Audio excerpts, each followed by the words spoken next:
Well, I just watched a documentary on Area 51.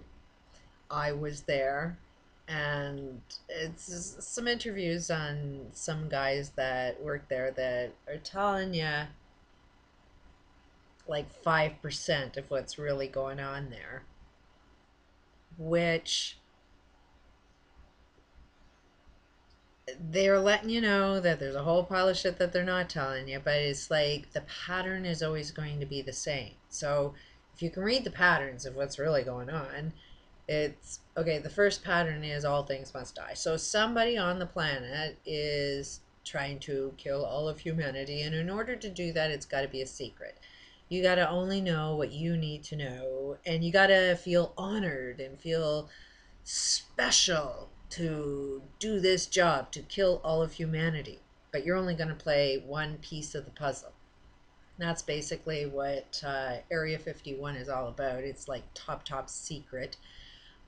What they do there is do a lot of reverse mechanics. It was all about the war with Russia and they nuclear bomb testing, and the testing that they were doing, they couldn't let anybody know about it, so they had to keep it secret, and a lot of things were starting to get out, so they started making up stories about UFOs. No such thing as UFOs, but that was, they admit that that was um, the game that they were playing. So it's messed up an awful lot of people to believe in shit that ain't really true. There's a lot of experiences that are really happening, kidnappings that are really happening by these secret black projects. They're all basically just designing you to come up with your own story.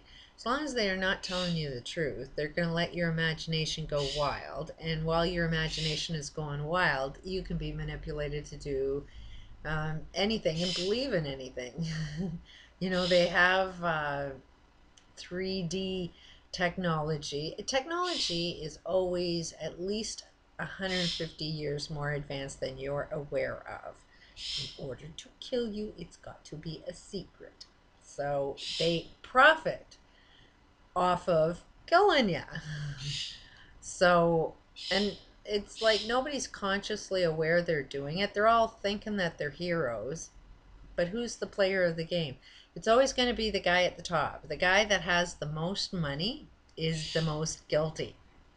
So it's like, who's got the most money on the planet?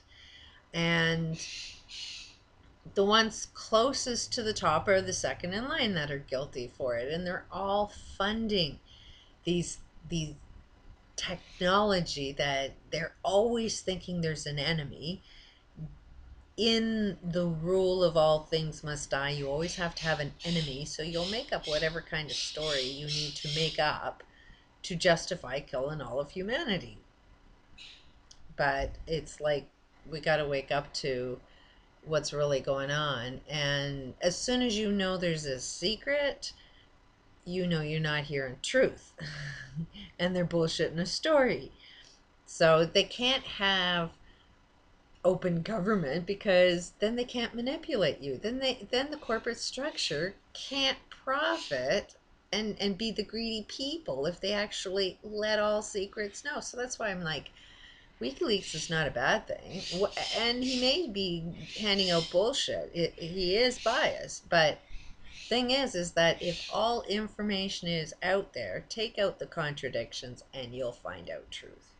So it's like everybody's got to be telling their story. Every single one of us are attached to how we're killing humanity.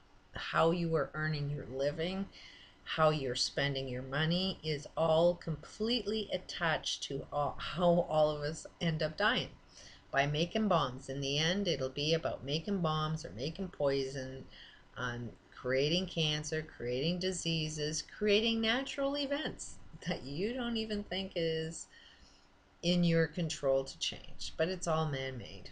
So don't be believing any aliens. It's just not true. If you understand space, time, um, the deeper picture of what's going on, the only thing that's out there is you, us, humans. And we can do a lot of shit with all of this the particles. We can create anything, even little round spaceships. They do exist, but they're man-made. Peace out.